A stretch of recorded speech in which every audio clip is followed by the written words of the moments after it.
This is the FLX Grape Pod live from the FingerLakes1.com studio in downtown Seneca Falls with your host, owner and winemaker at Silver Spring Winery, John Zuccarino.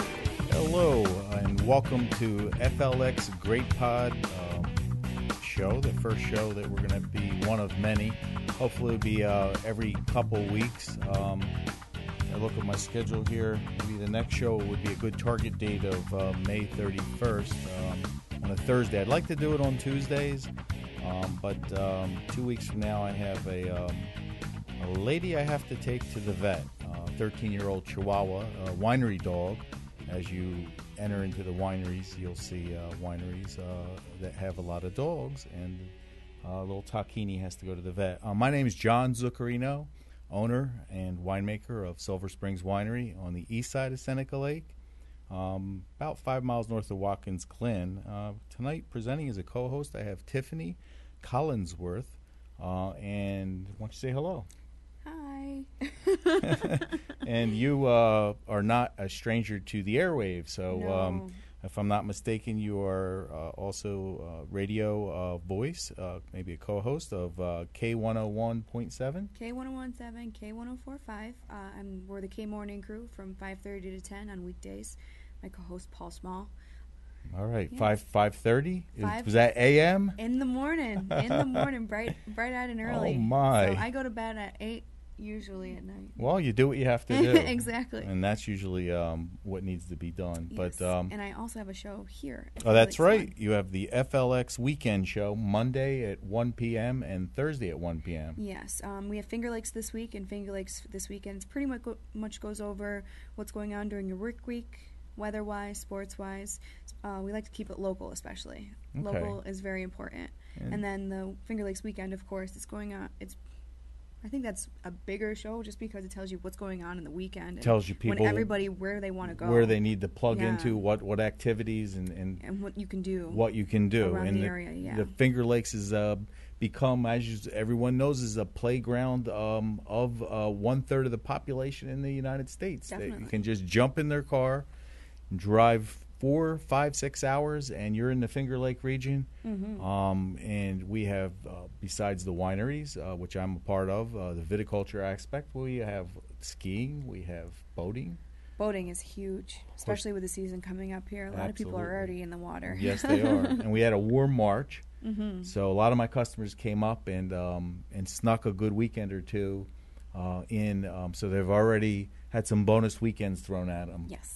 And it's because of the warm weather, which has been friend and foe to the wine community. Definitely. I say it'd be foe to ice wine. It would be, oh yes, this was not a year for ice wine. Now, Yeah. here's something.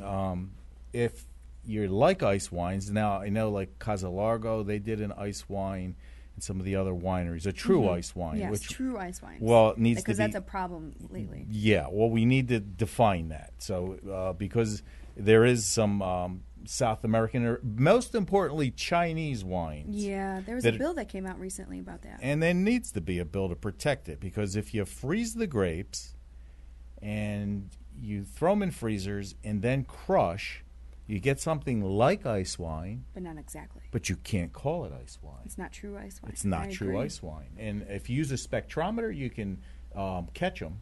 It Mm-hmm. has to be 17.5 degrees Fahrenheit and or below. Mm-hmm. Has to have a nice hard freeze, and it has to be frozen naturally on the vine. Do you have an ice wine? I had a legendary ice wine. A legendary. It was legendary. I don't like that had part. It's past tense. Well, it's because it's oh my God, a labor of love. It was a 2004 Gewürztraminer. Oh, I love Gewürztraminer. Honey golden raisin, little orange marmalade, and Tugging on my heartstrings. some leche. I mean, in there it was just nectar of the gods, you know. And it was matter of fact, that wine was brought to you know how the wine geeks get together. Well, in a big fancy place in Williamsburg section, a steakhouse. Peter Luger's. There was about 200 or so wine aficionados. I mean, these are people that make their life hobby wine, and they are like encyclopedias to wine. You know, so they know their stuff. They know their stuff. And my ice wine was taken by a customer of mine to a dinner that they had there, and it was served blind. So when you serve something blind, they don't know what it is, what they're drinking, anything. Yeah, right. Double blind would be not knowing the region or not knowing what it is. Blind, maybe you have a hint of region, but you don't know who's the producer. But this was double blind, so they had no idea. So my ice wine came out, and it was presented amongst the Canadian ice wines. Mine was only $42 a bottle, and some of the Canadian ice wines were like $150. Holy which moly. I know I should only been so lucky. But you know, I wanted to price mine where the average working person could afford it. You know, it's not all about money. You need money to pay the bills, but it's really, that was a real labor of love. So they have this ice wine at the table. It was obviously kept in the refrigerator until after dinner, and it was uncorked, and it was poured. And then they all vote. And so my ice wine made it to, there's not much, it's 375 milliliters. That's a half a bottle of wine, is a full bottle of ice wine. And just to give the people a little background, normally when you press like a ton of grapes, you get, let's say, 180 gallons of juice, thereabouts. Ice wine, you're lucky if you get about 40 gallons. Maybe you get 40 gallons. And it literally comes out one drip per grape just about. Now, you said you did Gewürztraminer. Yeah. Yes. Isn't that more of a drier wine by nature, and then isn't a ice wine a little bit on the sweeter end? And so how did you maneuver that? Okay, so the Gewürz, generally in the population out there, people know it as a dry or a semi. Well, for the ice wine, obviously you're letting the vine keep the grapes, and it stays on. And for the practical purposes, you're trying to keep the deer, trying to keep the varmints away. The turkey, those varmints. The dirty varmints, turkey, possum, because as the grapes get sweeter and sweeter, as it gets later and later in the season, the more sugar builds up. So that's where you get your sweetness. Okay, so you get out there, you harvest. It was, in the middle of the night, basically, and in ice cold weather. Ice cold weather. It's a labor of love. Appropriately, yes, exactly. And then you doubt yourself why you're doing it. And why am I up at 2 in the morning? Oh no, you didn't. Why are my fingers blue? How come I'm only getting a drop out? But and then you end up getting that coveted nectar of the gods. So that thick viscosity, that you get a super 46, 47% sugar. Grapes are harvested somewhere between 17, it's called a brick scale, 17 to 23, 24. So you're up 40, 47, you're talking super, super dense. Yeah. So what happened with the dinner? Back to the dinner. Yeah, well, okay. I didn't want to. I didn't want to. Well, I don't want to be a braggart either, but since you brought it up, hey, but be a braggart, because if you say the nectar of the gods, you catch someone's attention. All right, so there they are, the wine geeks, walking around with their chalice up in the air and their finger high and mighty, and they're professing this is the finest ice wine at minimum of 150, 200 a bottle, and they're naming every producer, obviously, but myself, because I'm really not well known for ice wines. And they're scoring it. So now they have a 100-point scale.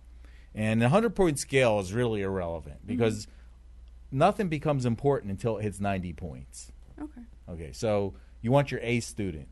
All right, you're not doing subpar. So when they start talking 93 points, 94, people start listening. So they started bringing up numbers like 95 points, 94 points, or 96, and 93. Well, then a few tables started coming around and saying, whoa, okay, what do they have in here, And the magic pixie dust was flying out. And then they unveiled, boom, there it is, Silver Springs Winery. Finger Lakes in New York. Finger Lakes, 100% Finger Lakes Gewürztraminer. Just $42 a bottle. People jaw drop. That was that. Not only did the jaw drop, but these guys, their main goal in life is acquisition. Mm-hmm. So they were like the Don Juan in the wine world. They need to sleep with everybody. Oh, no. So, and they need to acquire these types of quests. So then the phone started ringing, and that was good and bad. It's one of the reasons I don't enter my wines in competitions. Sell out pretty quickly? Well, because I did. I sold out, and I had to hold back. What I did was I allotted a certain amount for the hoarders and the noblemen that came, and then I had for my regular customers. Yeah. So that they could enjoy it too, because it's only fair. They've been loyal. And hoarding, how long does a nice wine usually last? Because I know some wine, some wine doesn't usually get better with age. There's some right, but ice wines do take on a vast complexity.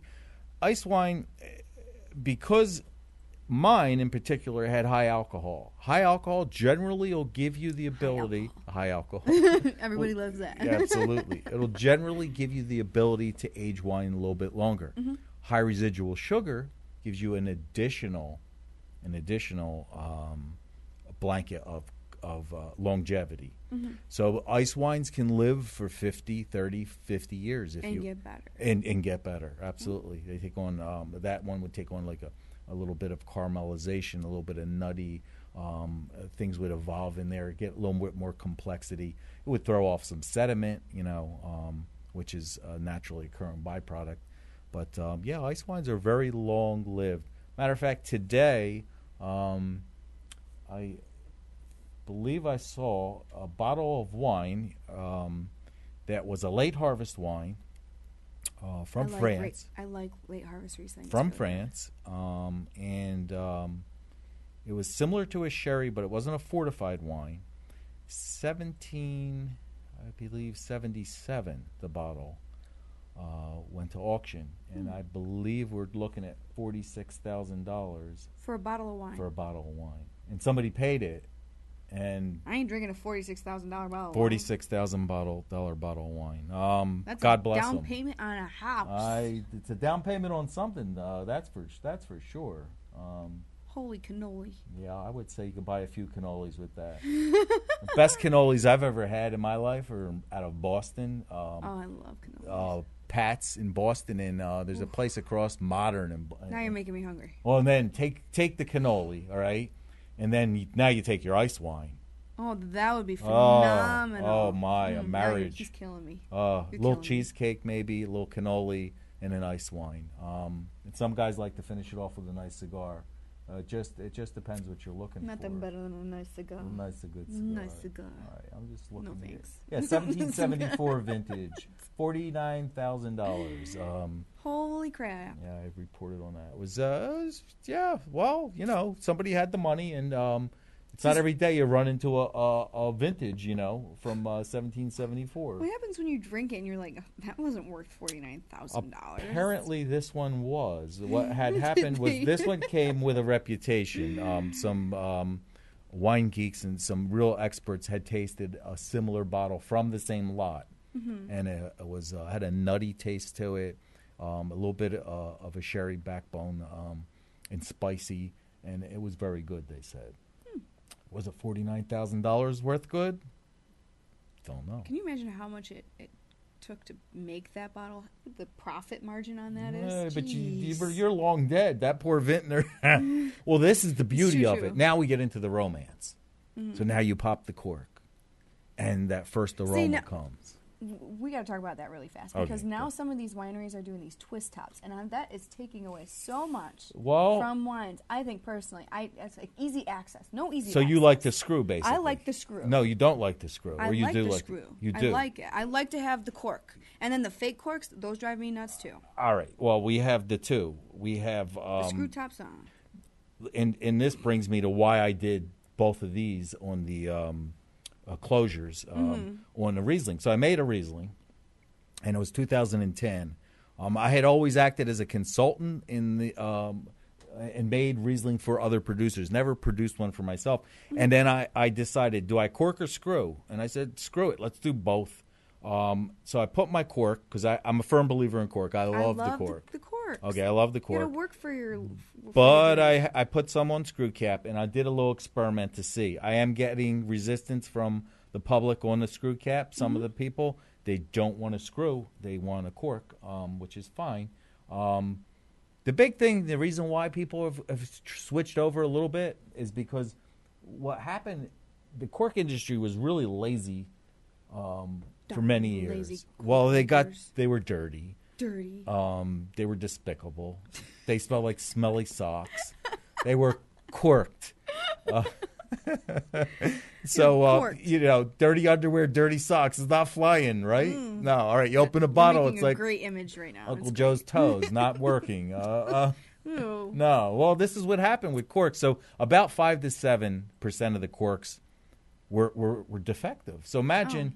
You have 100 bottles, and you're going to have 5 to 7 bottles out of 100. How hard bad. is it to make a cork? Well, apparently it wasn't the making process. It was TCA, chemical, a trichloroanisole that leached on and wasn't extracted from the cork. And it piggybacked along, and it's basically unclean equipment. And there's various naturally occurring things out in nature, but you get TCA infections, and they had problems. So people were like, they would take the bottle home, and imagine you're home with, you decide to have a romantic evening. You have the candles going. You cooked your little buns off there, and then here you go and you pop that cork, and then you're like, oh my God, what is that smell? Ruins it, right? Yeah. Well, you do that time and time again, and you start to see a frequency of it. You're like, holy mackerel, something's wrong. Yeah. I mean, if every 100 cars were built, and 7 of them were completely where you had to throw them away, there'd be a problem, wouldn't you say? I'd say so. All right. But the cork and wine people are very tolerant, so they put up with a lot of the defects. And then the backlash came. So everybody said Australia, New Zealand, they started with the screwed top, and it's cheaper than cork. It's not green, though. See, cork is recyclable. So you have the green component to it. Plus you have farmers in Portugal, that need to be fed, and you have the indigenous wildlife that lives out there. So you stop using the cork and they start building condominiums, you're losing your ecosystem, your green ability, CO2 emissions go up. So screw caps are not green friendly. What they do is offer some sort of guarantee, although you could still have, we call it scorked, when a wine could still be corked with a screw cap. It's because the bottle itself was infected. So there's so many variables to a bad bottle of wine. And how can you make one of those awesome wine necklaces without a cork? That would be a problem. You can't make it with a screw top. You can't make it with a screw top. That would be a problem. I mean, along the tradition, I swore I would never make a wine with a screw cap, and never say never. Conformist. Yeah. I did, and that's the only vintage thus far. I'm going to probably lean and stick to the cork market. I can see doing fruit wines, like the sweeter dessert wines that you're going to drink pretty quickly, because, you don't really leave sweet wines. No, and I do like a blueberry. I do a... blueberry sounds good. Blueberry's awesome. Blueberry is like a fresh bowl of blueberries. That's a rising fad, is the fruit, fruit wines. Like fruit-flavored wines here's in the last 2 years, all right? I've done fruit. I've done blueberry, raspberry, cherry, and peach. Sound pretty good, aren't they? Oh, my gosh, are they. Hot off the shelves? Just flying. So, you take notice. It's paying the bills. Yep. My passion's in dry reds, which I do, but they don't move as fast. No. They require aging. And some of those are sitting 6-7 years before. Particular taste, yeah. Taste. And most everybody likes a fruit wine. Yeah. You make a cocktail out of it. You can throw some vodka and rum.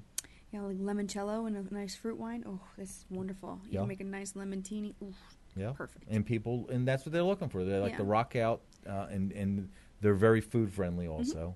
Well, I love Gewürz, like a nice cold Gewürz in the summertime. Red wine, you have to be in the right mood for a red wine, a nice red wine. And then there's some people that'll, like myself, that it could be 105 out, and you could drink a bottle, and I'll have my red wine, and I'm cupping the glass, still trying to get it warmer.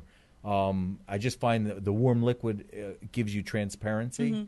The colder a wine is, the more reduced it is. When it's more reduced, it's more hidden. When it becomes hidden, you don't get all the flavors. You don't get all the flavors, exactly. All right, Riesling. All right. Back on track. Well, yeah, and this is May is Riesling month in the Finger Lake region, and it's highly promoted. And I implore everyone out there to go out and taste some Rieslings. Now, here, are Rieslings sweet or are they dry? Well, it depends on the Riesling that you get and then where you get it from. Well, you're smart. See, most of the public thinks Rieslings are sweet, and they're not. I have a dry Riesling. Yeah. And the Riesling can be dry, which I prefer. But, a lot of... dry Riesling goes down a little easier for me. It does go down easier. A semi's nice. And then you have the sweeter versions. Just depends on what you prefer. But everyone should know that Riesling is not just a semi or a sweet. It is a dry wine also, and that's very important. All right, so let's go back in Riesling history. You're in Germany somewhere, and how far back do we go? Do we know, at least written record-wise, of, let's say, the first Riesling? I have no clue. I have a mild clue. And of course, all this is whenever they discover these things, someone comes along and rewrites history again once they rediscover. But we're back as far as 1383, I believe. And the name Riesling, like, where does that come from?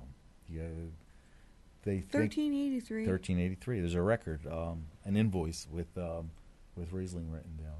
Dang. Yeah, it's pretty long. So where does the name come from? They think it was a vineyard in Germany, Riesling. Like I've heard. Riesling. So people aren't wrong when they come to the winery and say that. No. Because you get people saying Riesling, Merlot. Merlot. We sell a lot of Merlot, and that's a fine line whether you correct them or not. And then you're like, oh, here's your Merlot. Mm-hmm. You try and present it nonchalantly. nicely. This is how you say it. And it's usually the fancy one with the finger up. I'll have the Merlot. You're like, oh my God, you just blew it.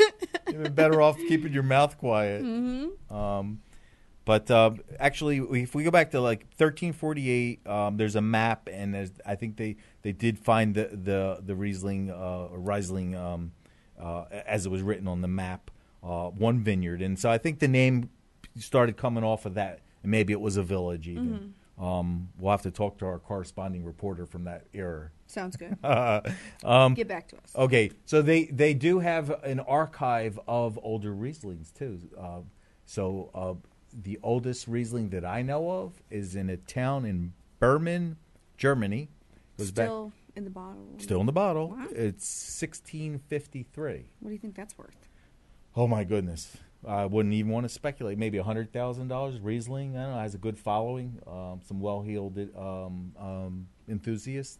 Do you think it would taste good, though, after this long? Well, yeah, I do. Because Riesling is a grape that can live a long, long time. But since from 1600s? Well, Hugh Johnson, a very renowned wine educator, went to King Ludwig's castle in Bavaria and tasted a Stein wine that was topped off with Riesling that goes back to the 1500s. And it was still alive. He tasted it in 1989, and he proclaimed the vintage still alive. That had to be staggering. That must have been incredible, yeah. That was those are moments in viticulture, legendary tasting that people sit and they scratch their head. So there you go. And a lot of people think the red wines are the ageable wines. And here we have two representations of white wines that are the longest living wines in the bottle that I know of, and to date. And that's an amazing thing. Now, when you make Riesling, okay, a little tidbit of trivia. How much of this has to be Riesling in order to call it Riesling in the bottle? What percentage? Do you need 90%? Do you need 100%? By like state regulation? By regulations. The German law or American law? I don't know, probably what, 40, 60?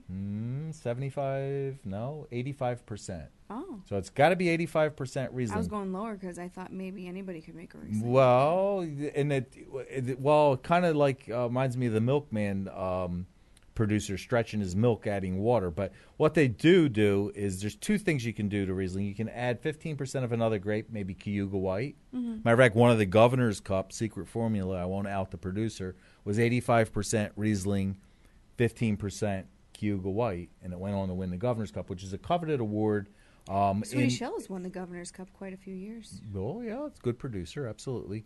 And I was trying to get him. No, you're not. I'm trying to get him. Beat me with a rubber hose. You're not getting it. That caused enough trouble in this industry. I will say the producer was from Seneca Lake. That's all the hints you're getting. Okay. But their formula was 85% Riesling, 15% Cuba White, and it was a damn good bottle. There's another thing you can do, because Riesling, you want it to have some life to it, some zippiness, and it can be kind of boring, it can be kind of monotone. So what you want to do is to pep up Riesling is, it's called Sous Reserve. You hold back 15% of the Riesling juice, the grape juice. You don't ferment it. You stabilize it. You chill the crap out of it, and you get all the tartaric acid crystals to fall out. You want to kill all the yeast. You could hit it with a little sulfur if you want. But then you add it back to the wine. Because now you're adding grape juice back to the wine. Yeah. You're getting a lot more rich complexities of the tangerine, Bartlett pear, mango. Fruity aspects. Fruity. And so that's another technique and style of making Riesling. Some people get a smell of petroleum on an older type of a Riesling. Petroleum? Like petroleum jelly? It's, exactly. And it's a sticky mess there. But you have, what you have is you have a Riesling, and they try and think some people say it's a fault. Some people look for it as a nuance. It adds complexity. It's particular taste. It's your particular taste. Okay. They're theorizing. Which most wine is. Right. And they're theorizing, how does this happen? Well, obviously nobody's adding petroleum. Okay. I don't want to get that notion out.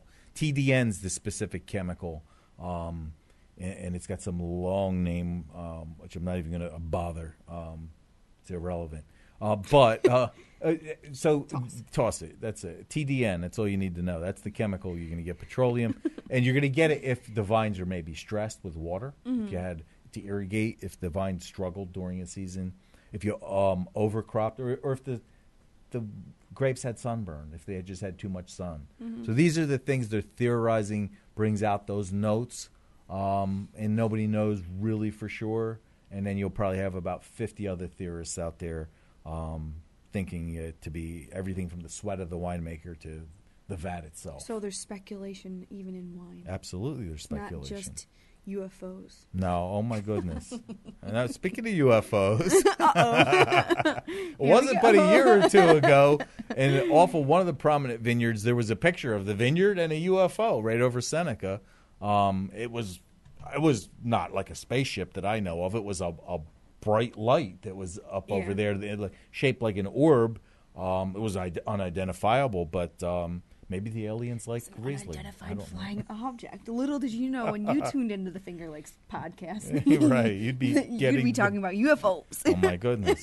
And then Seneca has occasionally seen some unusual things in the water as far as the Seneca monster, but we'll save that for another time. Wait, I've never heard about this Seneca monster. Oh, I've yeah. lived here all my life. What about Seneca monster? Well, you got to tell me. All right, I had a customer that's a professor in Cornell. It's the only reason why I even give any credence to it. Professor in Cornell, and he's out fishing, and they saw a serpent-like object in 2005, and they just couldn't identify it. And it they're like 750 feet deep.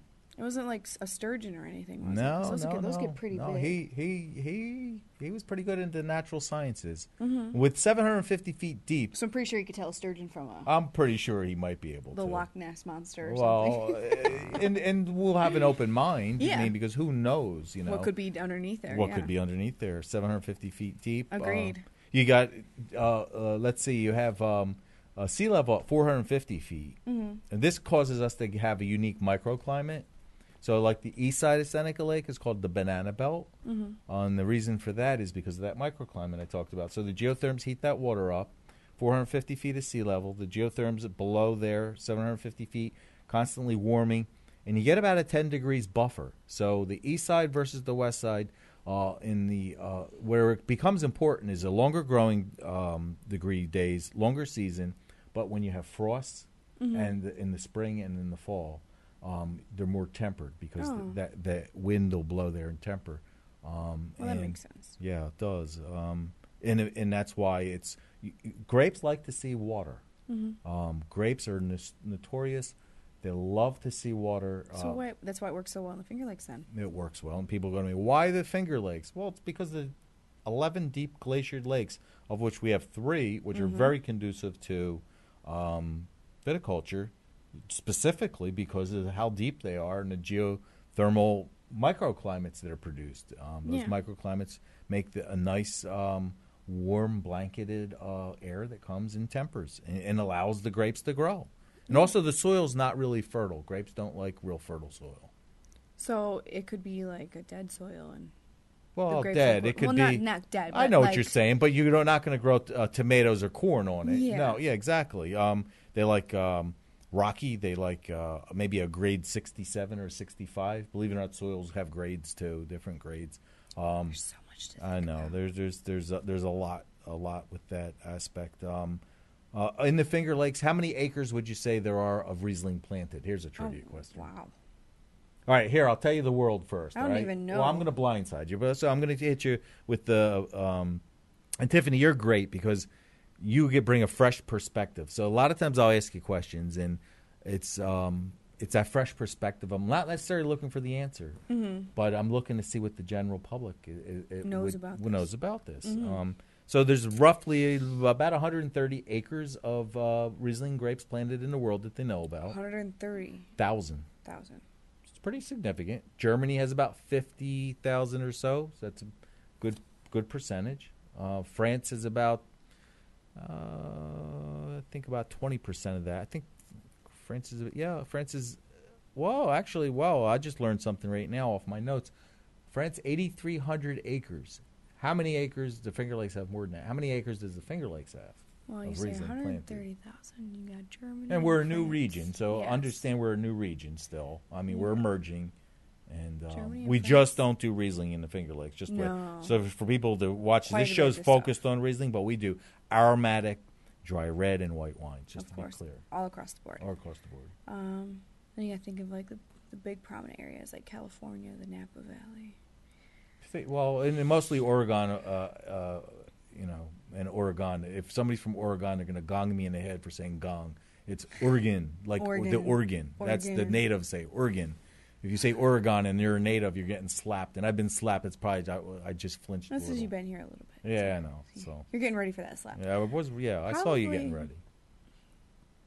1,500? Well, if we add a zero, about 11,500 acres. Oh. 11,500. It's a lot of. Quite a bit. Quite a bit, considering we're a young area. Yeah. Is it just in the Finger Lakes? Just in the Finger Lake region. Wow.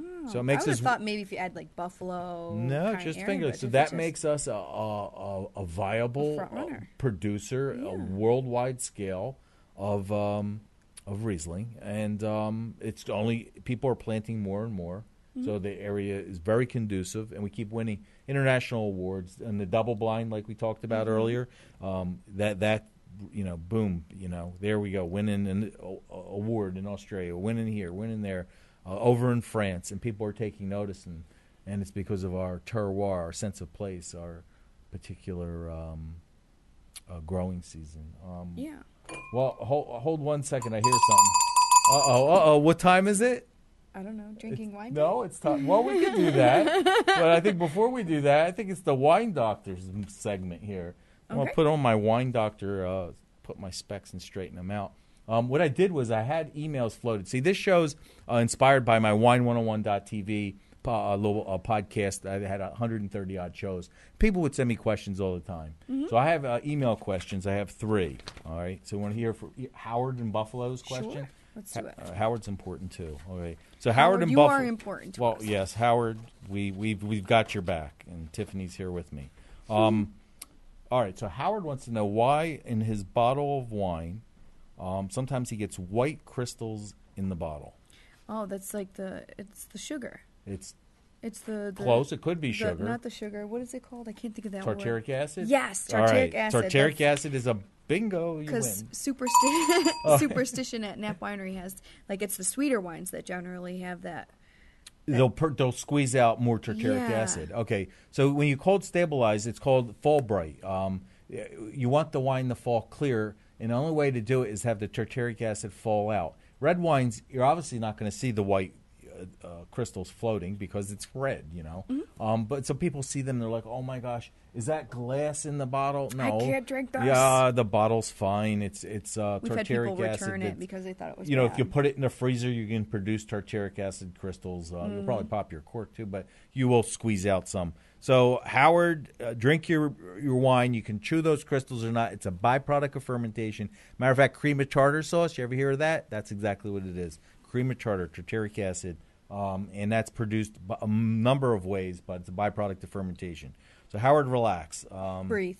All right. And then I have somebody from Rochester that sent me an email here.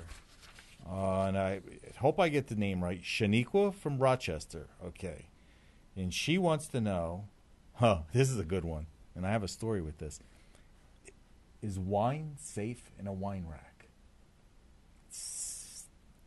A simple question. Is wine safe in a wine rack?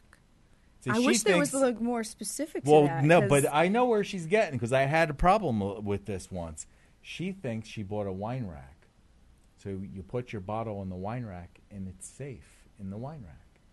Not having to be cold. Because it's in the wine rack, how could it be bad, right? It should be okay. It should be okay. Well, I get a call from a customer. Usually I get emails. This one called me, and she says to me, your wine, there's a problem with your wine. I said, well, okay, tell me. Tell me exactly what's wrong with my wine. No, really, I want to know, I want to know. And she said to me, your cork's leaking. I said, okay, well, where's the wine? Where do you think she tells me the wine is? In the wine rack. In the wine rack. Of course. So I said to her, well, where's the wine rack? Guess where the wine rack was? Just on the floor? Next to the stove. Oh, sweet. Good job. Okay, nice. I go, is that stove active? Oh, sure, it's active.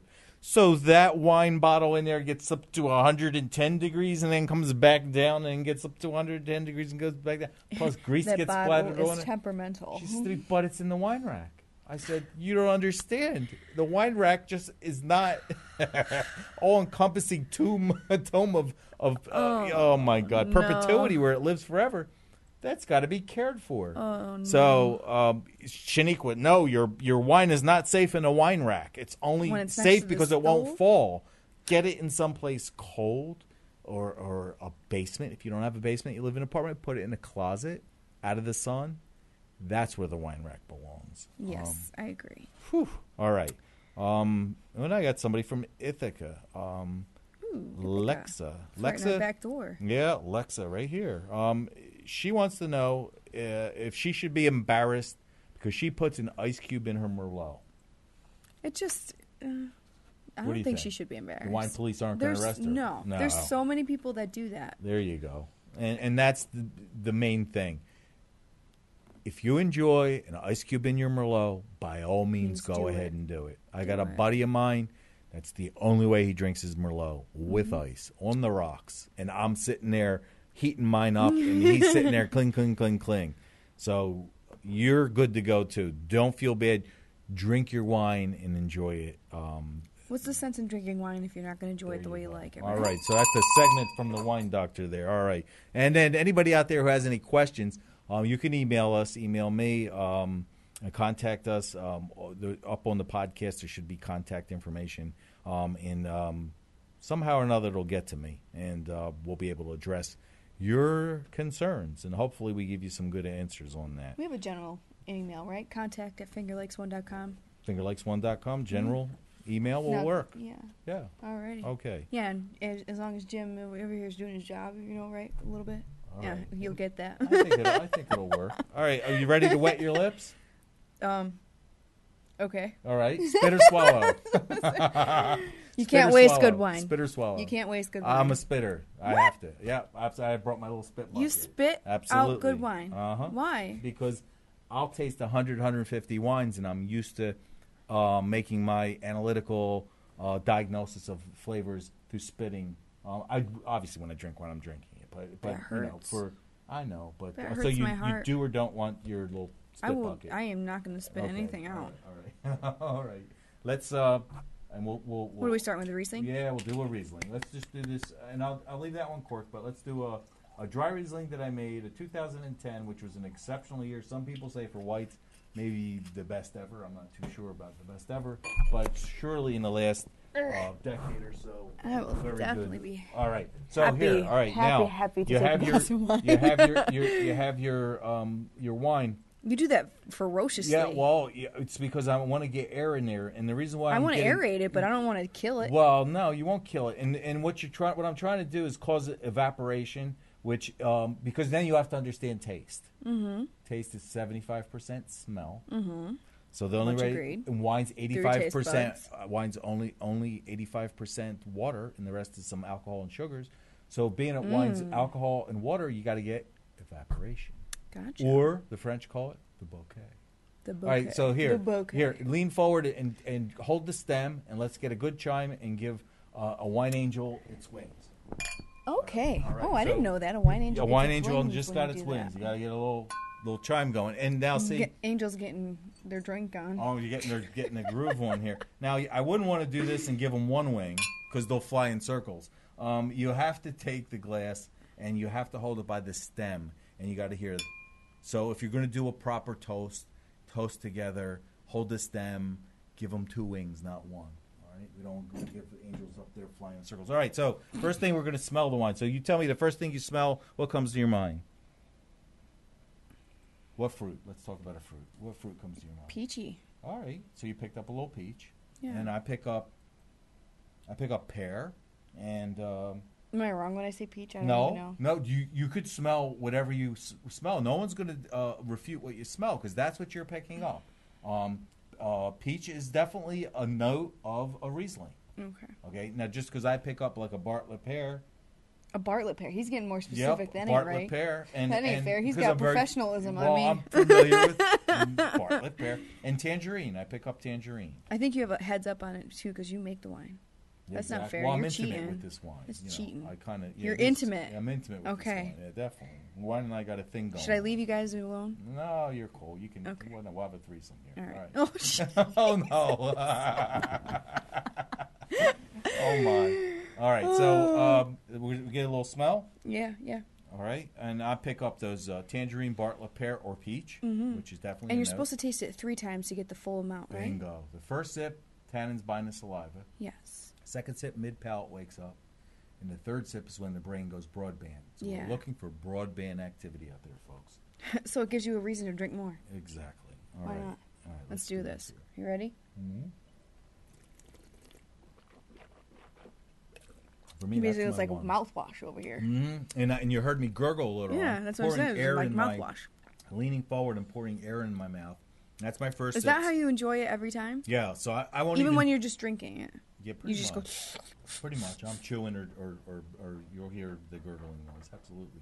Now, the second... It's a lot of work to drink wine. It is. Someone's got to do it. You got to be a professional here. All right, so the second sip now is... First sip, I didn't even judge the wine. Just wet my palate. Second sip. When I spit, I'm hitting it. So, especially if you're going to spit, you don't want backsplash up. That's gross. Even if it's your own. You want to hit the side of your spittoon. So do it with force.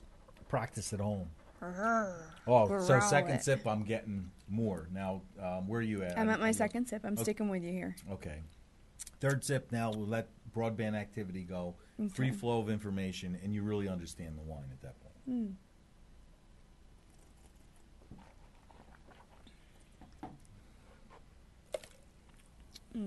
Breathe out of my nose and mouth. That gives you a tertiary. Tertiary note is when the wine hits the flash point of the body's temperature, and boom, it releases the third set of tasting notes. That is really nice. It's mellow, and you know what's nice about Riesling for most people? It's very food friendly. Yeah, it is. Very food friendly. There's not a lot of tannin. Okay, and tannin, that's that astringent. There's no oak. Yeah. Although you can make Riesling with oak, but it's not preferred. Not a huge fan of the oak. No. That's more Chardonnay area. Yeah. And although they're doing an ABC, anything but Chardonnay, and they've gone to unoaked. So I'm going to make an unoaked Chardonnay this year. We have one at Napa Winery. It's mango and it's citrus, and it's very interesting. But back to the Riesling. Yes. Now, that hang time is that aftertaste. Mm-hmm. And so by breathing out of the nose and mouth, and you understand the wine. That one's a very nice one. I think in Thai food, Chinese food, spicy food. Oh, it's wonderful. Pizza, very food friendly. You won't generally people that are sensitive to red wines and get headaches drink Rieslings and don't, and there's a reason. That only goes through a primary fermentation. So that's the first fermentation. The second fermentation is called a malolactic fermentation, where the malic acid is turned into lactic acid. That's where problems occur. That's where histidine, an amino acid that lives in the grape skin, gets converted to histamine. I hope he's not going to ask me questions No. on these words next time, because I'm so out of it right learn through with osmosis. and what that does is the histamine headache people get is usually from a red wine. Mm-hmm. It's because of the malolactic or ML fermentation. Mm-hmm. So we don't have that with Riesling. So that's why it's relatively easy to sip on headache-free, food-friendly wine. Yeah, that's probably must be why I don't get headaches when I drink wine. I tend to steer away from the red wines unless I have to really, really enjoy that red wine. Well, and me being a red wine geek, like this would be good for me. I'll have a glass to start, but I have to have my wood tannins. I have to have that tannic structure, or I don't feel satisfied. I feel cheated. I could have 2 or 3 glasses of this and still crave more, or I have 1 glass of red wine and I'm satisfied. It's certain people get used to the wood tannins, and you become tannin junkies. Are you satisfied with like people who are doing like white Cabernet Franc? Does that satisfy that need for those? And actually, Préjean. Let's give credit where credit's due. Préjean started white Merlot. Yeah. 1995. Then they discontinued it. I brought white Merlot back. Everyone laughed at me, and then I sold a boatload of it. Go ahead, you laughed at me now too. Everyone laughed at me, and then I started making sunshine into wine, and I started to do the remarkable wine into money. And people went, "Oh, he's got the 3 things down." So then the white Merlot, then Préjean made a white Merlot, and a lot of people grow a lot of Cab Franc. But then the kicker was I made a white first ever New York State Cabernet Sauvignon, boysenberry, blackberry notes. Then they said, "Oh, my goodness, what do we have?" Well, we have our Cab Franc. Well, if we can't beat them, we'll join them. So then the white Cabernet Franc era started. So Préjean's the pioneer. They gave up on it, but then I came along, picked up the football, and ran for the touchdown. And the rest is history. Yeah, there's a lot of white red wines coming out now. I wonder how that started. That winemaker, Don Giovanni think Daniel about Tallarico at Silver Springs, the mad scientist. They laughed, but now they listened. Hey, this is poetic justice and flattery, right? Exactly. That's the one thing. Mimicking right there. Success is flattering. It's kind of like why not? A guy smiling at your wife or smiling at your girlfriend. It's a compliment. It's very much a compliment, and you learn that through maturity. Yes. When you're real young and someone smiles at your girl or you get all jealous. You're like, oh my god! But as you get older, you're like, yep, that's right, that's mine. Thank you. You can't have it. Vote of confidence, right? All right, a Bastardo Port. Okay. No, I didn't curse at you. I don't know what that is. It's a gray Riesling. Oh, so a gray Riesling. I want to address Riesling comes in colors. What was the first Riesling? If we go way back to the first Riesling, what color was it? I wasn't born yet. Red. It was red. So the first Riesling's red, and then mutations occur, and you have white Riesling. And then the white Riesling was cultivated, and that was preferred because the red Riesling produced what? Heavy tannin. And people didn't care. Didn't care for the tannin. So, and then you also have a gray Riesling that's used in Bastardo Port, and it's a specific style of wine. It's a port wine, and thank goodness they found a home for that. But red Riesling's making a comeback, and I tried to work with a producer in Germany, and I'm still back and forth to get some cuttings and bring them in and plant a couple of the red Riesling. I'd like to make a red Riesling, make it red, and oak it. Which would be completely unheard of. Yeah, okay, that would work. But yeah, it would be an oaky. It's like an oxymoron. Yeah, pretty much. And it's where you tread on that open ground out there. That's nice. Okay, one more thing that's important: minerality. So we talked about notes of fruit. Yes. Now the Riesling grows on shellstone, schiststone. It grows on limestone, and then people say, "Oh, I taste the lime," or "I taste the shellstone." It's a minerality that they say they're not really tasting the rocks. There's no way rocks are coming in the glass. No. Rocks, they're delicious. There's no way from a plant morphology that only an ion transfer, ions will come up and transfer, but no minerals transfer. So there's a myth. If you say you taste chalky in your wine from limestone or your chalk or your schist You're full of it. Maybe it influenced it. Yes, soil influences. You're not tasting the rocks. This is scientifically proven. Rocks do not have smells. It's a misnomer. So that when a lot of people go, oh, I like the minerals, the rocks in the Riesling. Riesling rocks, literally. No, I don't think so. Sounds like a bad T-shirt. Pretty much, yeah, pretty much. All right, so it pretty much wraps up. We want to talk one little small segment about the weather, which is very important to viticulture. We had a hard freeze about 3 weeks ago, and I did talk to a couple vineyard owners and did surveys. At first, I thought it was completely disastrous. I did see temperatures as low as 22, and our vineyard hit 27, 28. The other side of the lake, 29 up around Dundee. And I thought, oh, there's 40% of the crop gone. And it looked it for about 3 or 4 days. And then it turned out to be okay? A little better? It's really not as bad as I thought. Okay. The resiliency of the... Because that could have been heartbreaking for this area. And I'm not saying that people that saw 20-some-odd degree temperature didn't have more damage. And a lot of time you won't know until the vascular system of the vine is exposed when you go into fruiting spells and there's stress on the vine. But it's not as bad. Yeah, we're going to have a smaller crop, but that means more higher quality and not as disastrous as once thought. So that's a positive note. And now we're warming. I think we're going into the 80s this weekend. Oh, my goodness, yes. It so should be beautiful. The vines are rocking out, pushing shoots and sprouting. And just in the last week, I see more green seems to have doubled out there, which is phenomenal. That's incredible. Yeah, so we're ahead by about 3-4 weeks, morphology-wise, and as far as development of the grapevines. Although when we got whacked with the frost, it kind of put the brakes on it. So I would say all in all, we're about 2.5 weeks ahead. Really? Yeah, which is still good. Maybe an early harvest if the sun cooperates and we have. But everything looks good for this region. Good. Which is nice. What's your take on the viticulture center that they have building in Geneva? I think they're building in Geneva. They seem to be building one everywhere. And here's and don't get me wrong, I'm not going to be Debbie Downer on any of this stuff. I'm talking about the one for FLCC. The teacher. That's phenomenal. Yeah. I've read about that one, and that from what I read is absolutely phenomenal. Incredible. That's what the area needs. Something like that. We're going to have an overabundance of winemakers, though. That's a good thing, and because we're in a wine renaissance throughout the country. That's true. Good point. But that's good because not everybody does this the same. No chef is the same. Winemakers are similar. That's very true. Analogously. Like you said, you're going to make a Riesling that's red and tastes like oak. And tastes oaky. Which might have people running for the hills.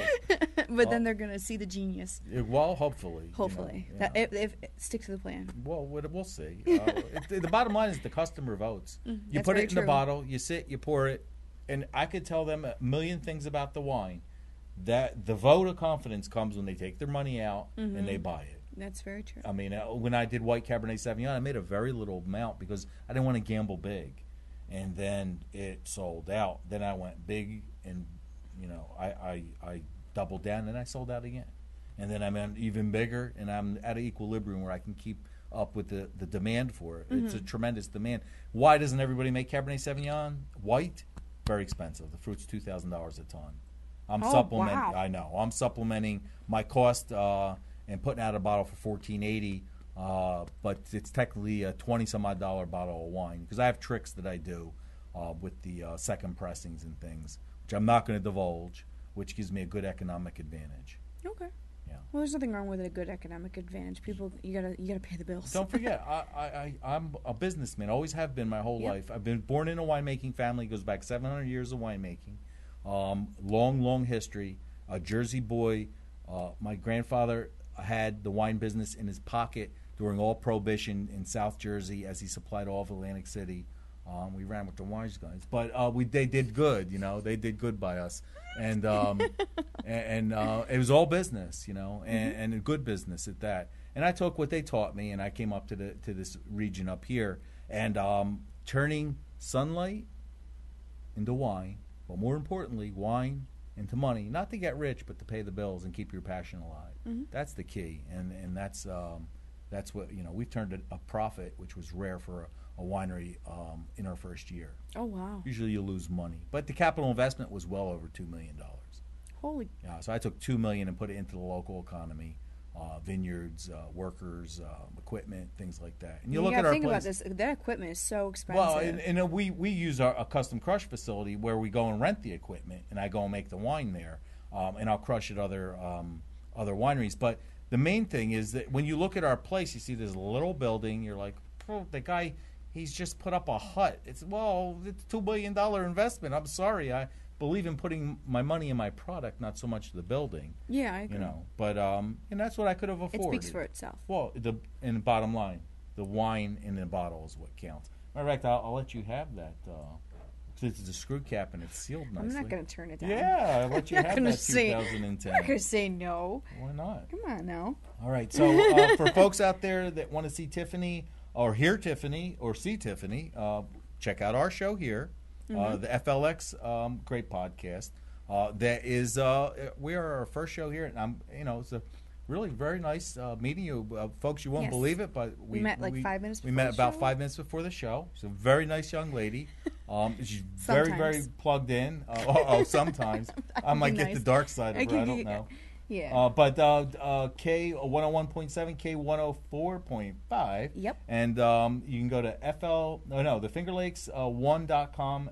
FLX weekend Mondays at 1 and Thursdays at 1 and see this young lady Tiffany. And I look forward to working with you, and hopefully we can get winemakers and wine growers and regional people across the Finger Lakes and work with these guys and bring them in here, let them tell their story, and get the story out to people. We can be the conduits, the ambassadors of the wine world. Sounds wonderful. And it's all for one and one for all. I we think are I said in that it, right. Seneca and Cuga Lake. Yeah, it's synergies. Bring it on. Bring the people in and let them have a good time.